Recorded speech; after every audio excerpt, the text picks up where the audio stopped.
Welcome to Powered by Authenticity. I hope everyone's having a great week. I'm so excited today to welcome Shannon Rainey. Shannon, hello. Hi. How are you today? I'm good. I'm good. Thank you. How about you? Doing great. Well, welcome to Powered by Authenticity. I really appreciate you joining. I'm so excited to have you. I'm so excited you asked me. I'm excited. I'm looking forward to it. All right, awesome. Well, to get started, would you like to do a little intro and then I'll kind of talk about how we all got to know each other because it's through a great organization called Women in Technology. But would you like to do just a high-level intro about yourself? Sure. So, as you said, my name is Shannon Rainey, and I live in Southern California. I'm in a city called Chino Hills, which is kind of where the counties of LA, San Bernardino, and Riverside all kind of come together. So, if anyone wants to find it on the map, that's your best bet. And I currently am employed by a company called Ingram Micro. They're an IT distribution company, and I am a senior contract negotiator in their U.S. legal department. Awesome. That's great. And as always, I'm joined by producer Ken. Ken, how's it going this week? Going good. Okay. And Shannon, to get things started on kind of a light note, I like to figure out what's everybody got on their playlist right now. So what's something that you're listening to? I don't know about you, but sometimes I actually have to put my playlist on to focus on work, get things done. So what's on your playlist right now? Yeah, that's such a great question. So it depends. If I'm driving, I tend to like to listen to podcasts. So, I especially longer drives, I like to just feel like I have friends in the car and they're telling me a story. And so I kind of got really into The Office again, the TV show. So I've been listening to the Office Ladies podcast where they go back and rewatch the podcasts or the episodes on the podcast. They break down like what was going on and how they pulled off certain stunts. And so it's just been a really fun listening in the car kind of thing. So I've been listening to that. And then when I really, I agree, need to focus and I kind of need that music to just get me in the mood to really bang out some work. I have been feeling nostalgic lately. Okay. So I've been kind of leaning back to the stuff that my dad used to play when we were in the car. So a lot of Beach Boys and Billy Joel and, Ray Charles and Beatles and, some of that old school stuff. And it's been really great. I don't know why, but it's really filling a void I apparently didn't realize I had. Well, that's funny. The first song on my playlist right now is Real Love by the Beatles. Oh, love that song. I'd never heard it until just recently. And I was like, now I have to put it on repeat all the time. I just love that. Yeah. Producer Ken. You're training for multiple marathons this year. What's on your playlist? Oh, when it comes to those types of playlists, it's the angrier the better. I'll see Drowning Pool, Tech Nine, Non-Point, anything that I can bang my head to while I'm running along. I've got to be honest, I've never heard of any of those. Oh, goodness. Well, Shannon, we got to know each other a little bit through a Women in Tech event that was hosted, I think, through our Buffalo chapter, but really had outreach across the country. And it was talking about being stuck and being empowered, which, just really resonates with me. And your story, as you started to tell it, I'm like, oh my gosh, this is just amazing about how you stayed true to yourself and what was going to make you happy. So I'd love to dig into that a little bit. You tell us a little bit about that clinical experience because you started clinical, right? I did, yes. I worked in the medical field. Actually, I started as a teenager as a file clerk for a home health agency. And so even my furthest career started in the medical field. And so then I decided I wanted to go to nursing school and I wanted to, learn how to do the clinical and patient care. So at the time, California accepted both LPN, licensed practitioner nurses, and licensed vocational nurse licenses, and you needed less schooling for the LPN. So I went and got that, and I started working out in the field and seeing patients and doing both home care, and I worked in the hospital setting as well, and it didn't take me too long to figure out that probably wasn't for me. was not really the career path that I thought it was going to be. Oh my gosh. So where do you go when that happens? How did you come to this? You started as a file clerk, you're out there treating patients and you're like, nope. Where do you go? What do you do from that?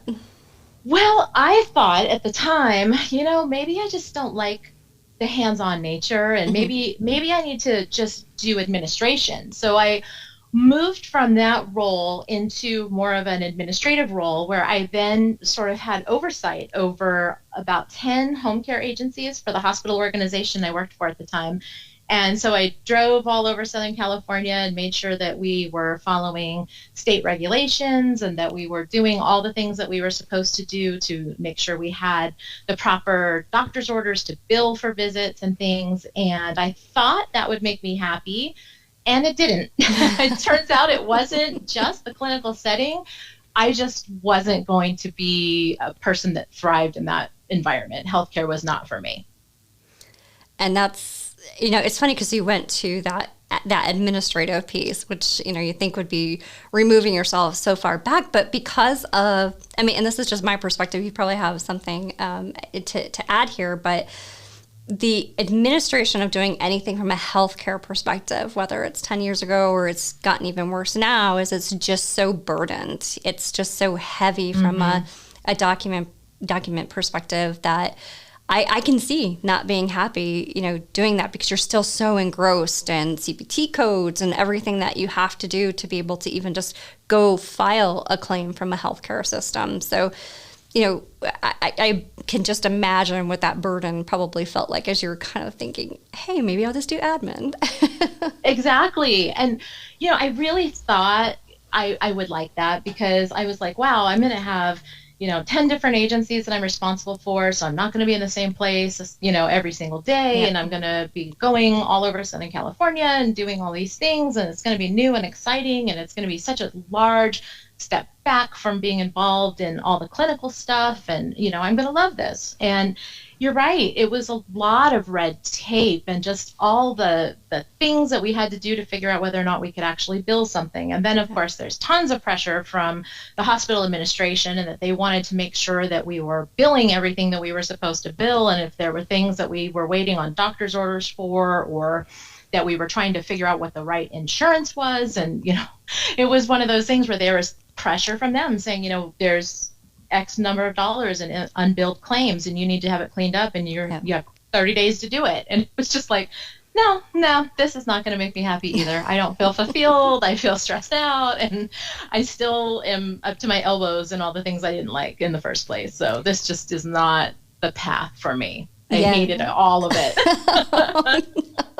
Well, at least you could realize that, and put yourself, I guess, fast forward to the pandemic and think about just how much that increased over the past, that's probably been 15 years or so, getting into the exact red tape now and having to, justify telehealth visits and everything that kind of changed in the healthcare spectrum over the administrative burden at that point, to just be able to whittle through to say, okay, this is actually what needs to be billed. And then, with budgets being cut so much with healthcare systems because of the elective surgeries being canceled, I can't imagine the pressure that was on the administrative staff during that time, as well as, patient care.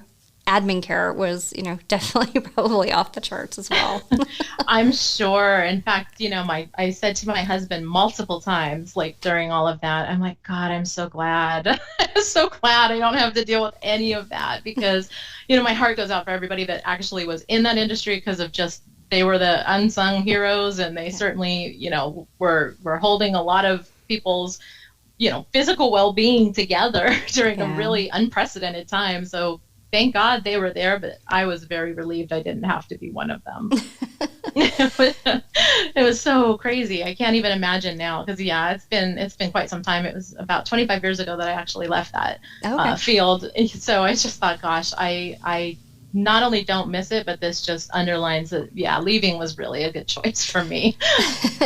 So how did you figure out what you were going to do next? I would imagine a lot of the skill sets, the time management, the critical focus and things of that nature, those are all skills that you could take with you to another industry. So how did you find tech?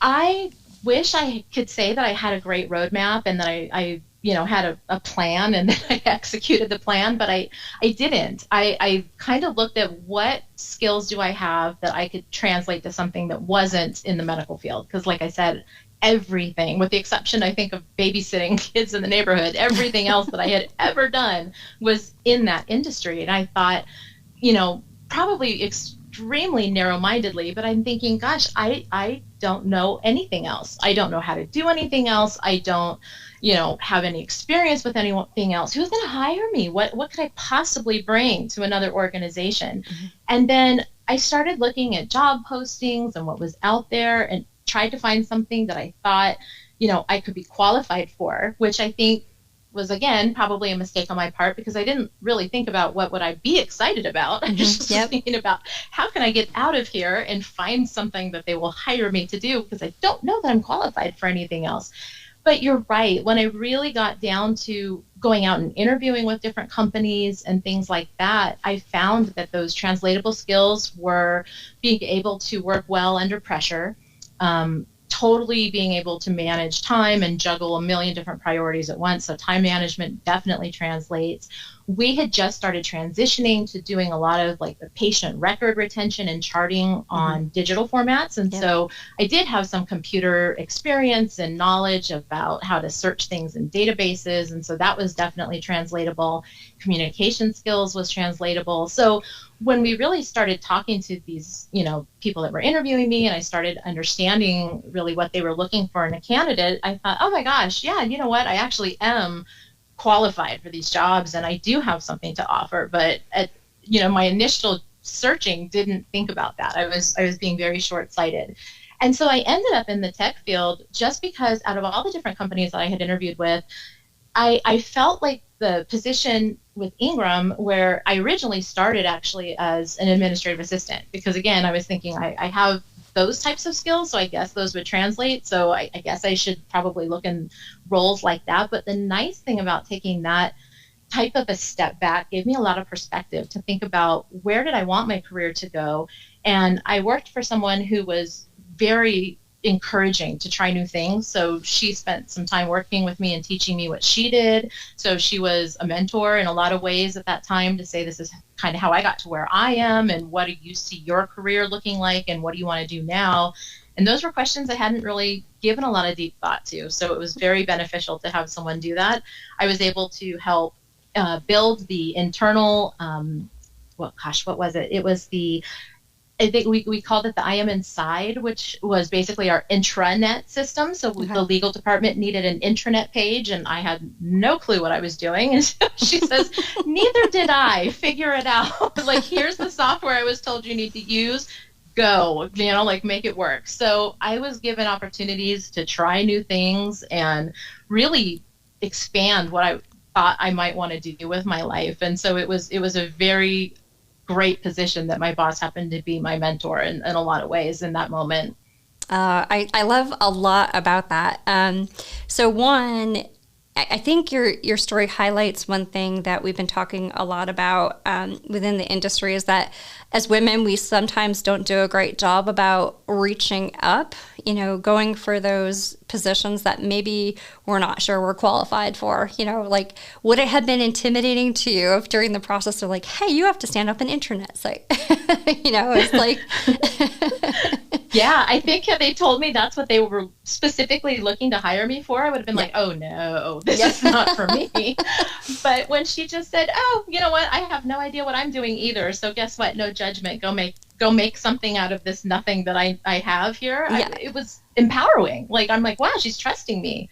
I'm excited to try, because I don't feel like I can mess up, because there wasn't a lot of expectation. So it was nice to have no pressure, but go learn something, go figure out how to do this. Yeah, that's awesome. And I think that as we look at the tech industry as a whole, especially being females, those are the opportunities we need to give others, right? Like stretch assignments. If you're feeling stuck, or you're feeling like you're on that verge of, hey, I want to make a move, but I'm not quite sure if it's the right fit, ask for that stretch assignment and, see if you can go figure it out. Because how are you going to know unless you go try? Exactly. And I agree with you. I think looking back now in hindsight and all of those things, I think there were definitely other positions that were kind of those reaching up or looking up positions that I would have been qualified for. But again, I didn't really think outside the box. So that is definitely one of the things I also try to encourage people to do. Like, don't limit yourself. Like, the worst case scenario is you apply for it and they say, sorry, we're going to go in a different direction, or we don't really know that you're qualified, or, that's not the worst thing that could possibly happen. Try and see what happens. They can't say yes unless you ask. Yeah, and how do you know? You might fall in love with that thing that you weren't quite sure you knew how to do. Exactly. Yeah. And that's kind of how I ended up in the role that I'm at today, because I did used to negotiate quite a few things when I was in the healthcare industry, particularly in the administration role. We would negotiate what we would charge patients. I negotiated our reimbursement rates and all these other things. And so when they started looking for someone to really kind of be the specialist in negotiating contracts, because at the time there wasn't anyone that really was a specialist, they're like, we really just need someone to focus on this. And we think you'd be great, and we'd like to talk to you about this position. And again, I think in the beginning, my little mind was thinking, oh my gosh, I don't know that I'd be really actually very good at that. But it was in that moment where I thought, no, you know what? I actually have negotiated quite a bit. I do have experience, and I did actually like doing that part of that job. So I'm like, you know what? Let's talk about it. And 25 years later, I'm still doing it. So it was one of those moments where I went, well, yeah, I kind of fell into my perfect job. But most people don't have that luck. And I think, we probably need to create our own luck, which I think I ultimately ended up doing that, but I could have said no. I could have been intimidated, and that would have been a miss, because this has been a great fit for me. Yeah, and I think, you took that step right out of the gate by saying, healthcare's not for me. And you identified that and weren't afraid. And I think that's one thing, we think about, what does that next step look like? And am I going to pay the bills? And, our family's going to be taken care of. And sometimes we need to put that aside and think about ourselves a little bit and say, this might be the right direction. Let's go give it a shot. Agreed.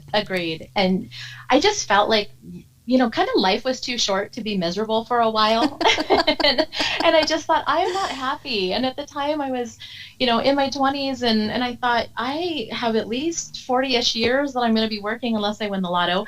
And I don't want to do this for 40 years. This is awful. Like, I got up every day and I dreaded Monday, and it was kind of like I had to put on a fake smile and go to work and pretend I wasn't miserable. And I thought, I don't want to do this anymore. Like, this just is not bringing me joy. This is not something where I feel fulfilled. I do not feel like any sort of pride in my work. I'm miserable. So I'm like, I need to figure out something else. Yeah. And so, I just needed to get out of that because it wasn't for me. I think that's awesome. And the other thing you talked about there, which I think we should spend a minute on too, is the fact that your first manager in that role acted as that mentor, said, go figure this out. How important was that for you? And then, in your current role, where does mentoring and coaching play a part in your day-to-day? And I happen to have been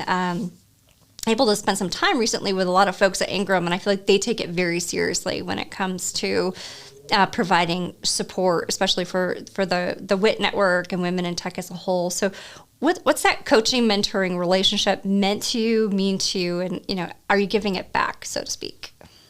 Oh, it was so critical. And, again, 25-ish years ago, it wasn't really something that was encouraged. Like, being a mentor in a professional setting, it was like, what does that even mean? I mean, mentoring is what you do for, like, Boys and Girls Club kind of situations, or Big Brother, Little Brothers kind of things. It was like, this wasn't a buzzword back then, but it was just refreshing that my then boss saw something in me, and she saw that, I was able to complete the just day-to-day tasks fairly quickly. And, I'd have that downtime, and she'd say, hey, do you want to take a stab at trying this? Or do you want to work on that? And, sure, I was able to do everything else. I'm here for 8 hours. You might as well be busy. So one of the cool things that she actually did, because she was the attorney who was reviewing a lot of the contracts with our vendor partners at the time, she would print out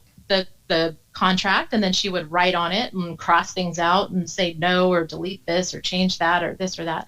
And she would have me go type up the notes on what we wanted to change and what we were going to negotiate. And I would ask her questions. Well, why would we not agree to this? And she'd go, oh, well, because of this or that or the other.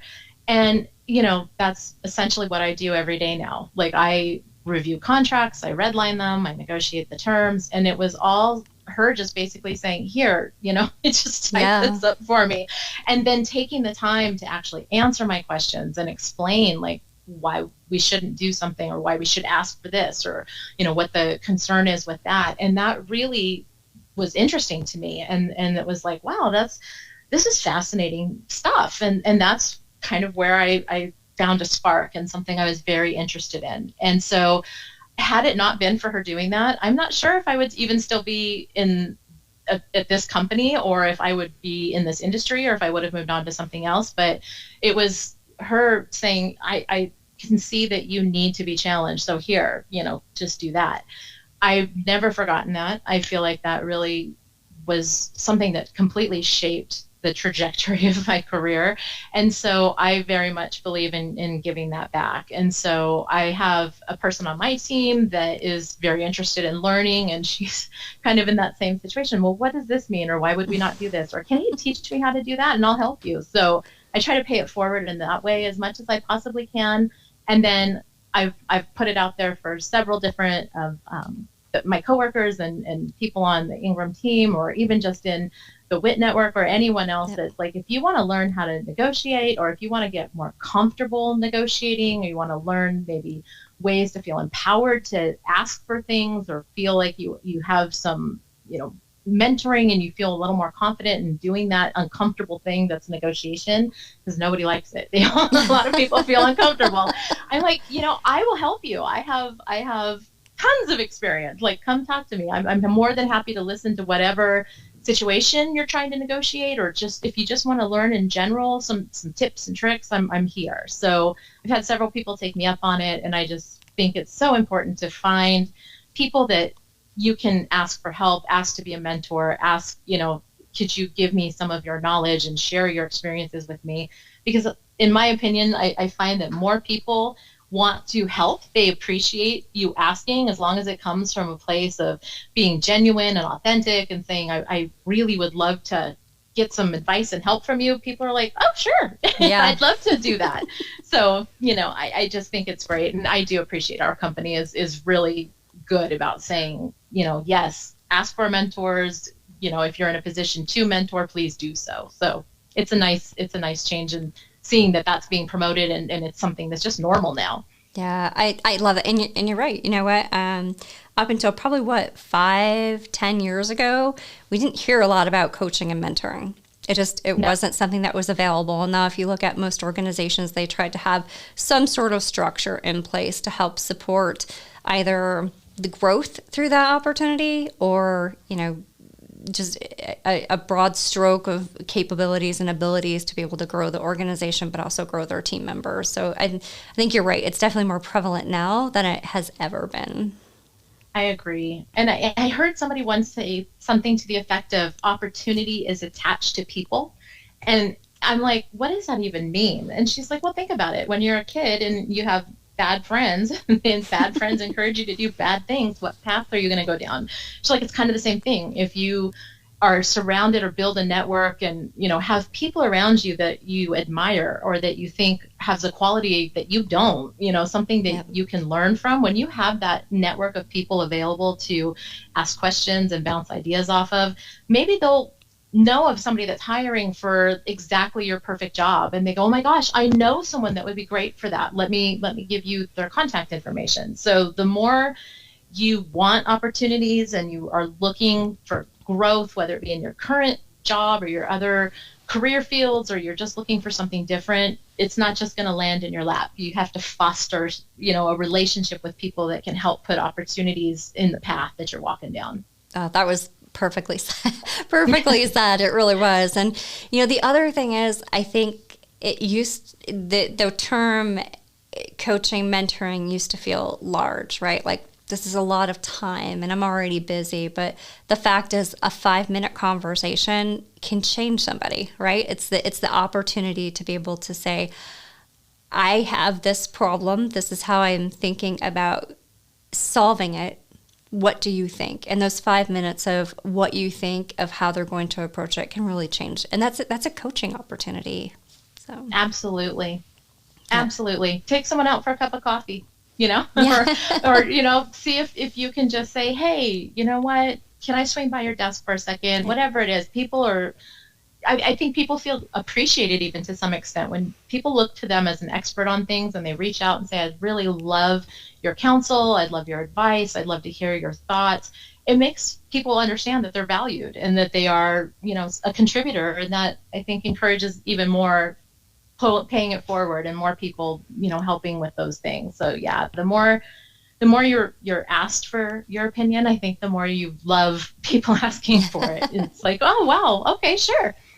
Yeah, and I think the other thing, and I'll share a little story, and I'd like to hear if this ever happened to you. So I think it's also not being afraid to reach out to somebody who you respect in a field and say, I don't know you, but I respect your opinion. Can you help? And to your point, if it comes from a place of good and is genuine, they're going to help. So I think it's also Absolutely. not being afraid that just because somebody, maybe someone that you don't know, but you respect from watching them and seeing what they're doing, take the chance. They might just respond. So yeah, absolutely. And I have found some really good friends along the way from doing things similar to that.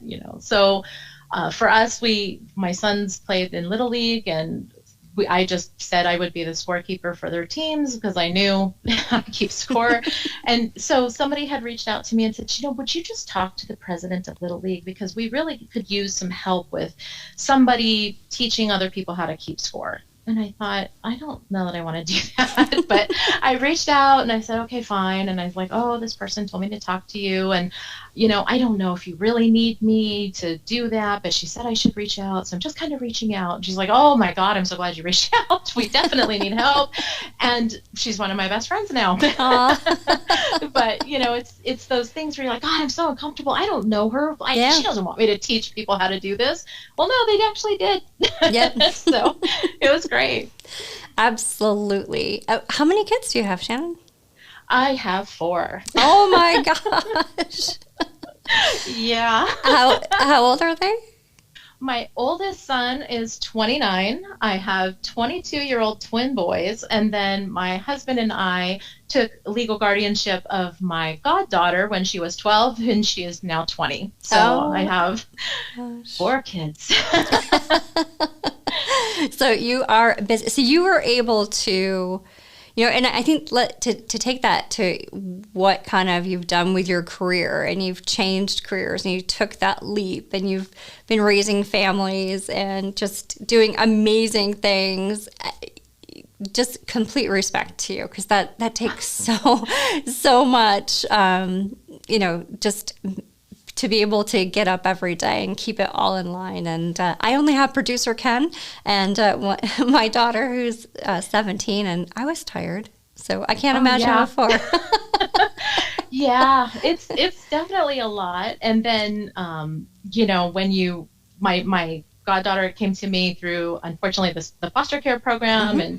And, so we had to go through all these hoops and figure out, we had to officially become foster parents, even though she was our goddaughter.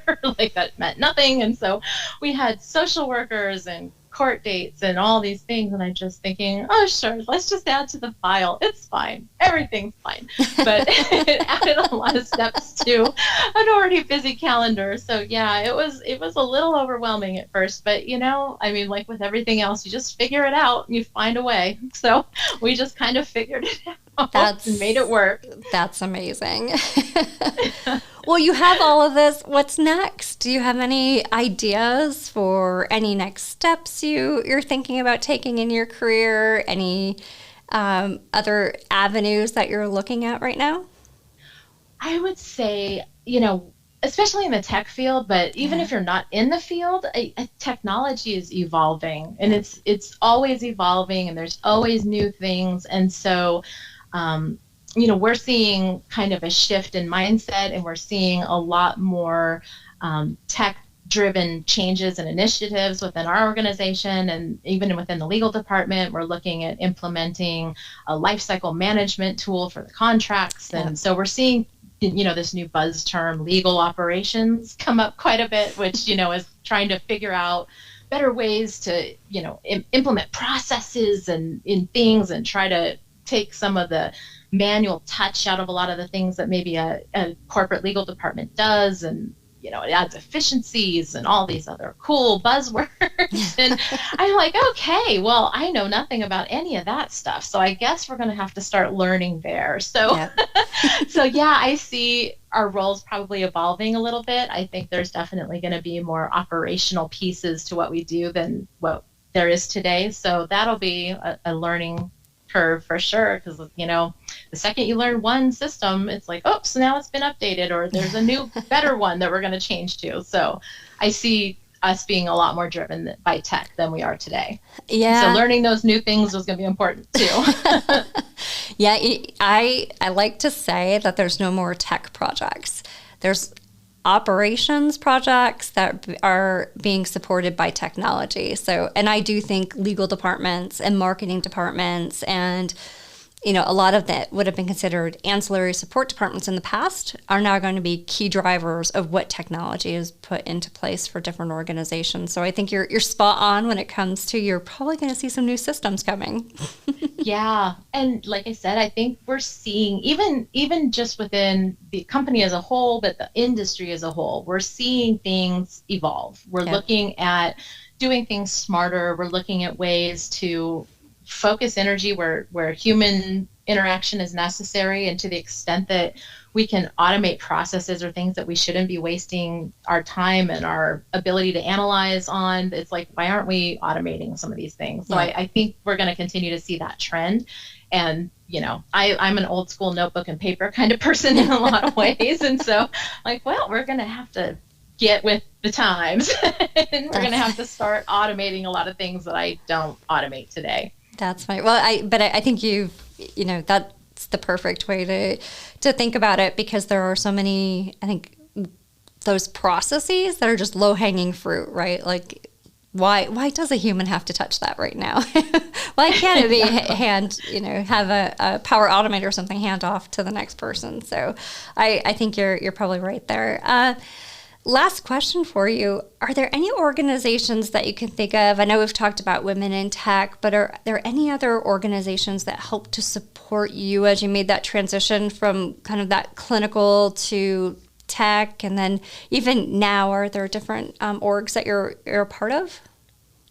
I have seen so much push recently, which I love, about trying to get people that are maybe underrepresented in the industry into the industry. And so, women being one of the classifications of people that they feel is a little underreported or underutilized in technology and really isn't a big part of it. So there's another group that I joined. It's these lean in small circles where it's a bunch of women that get together.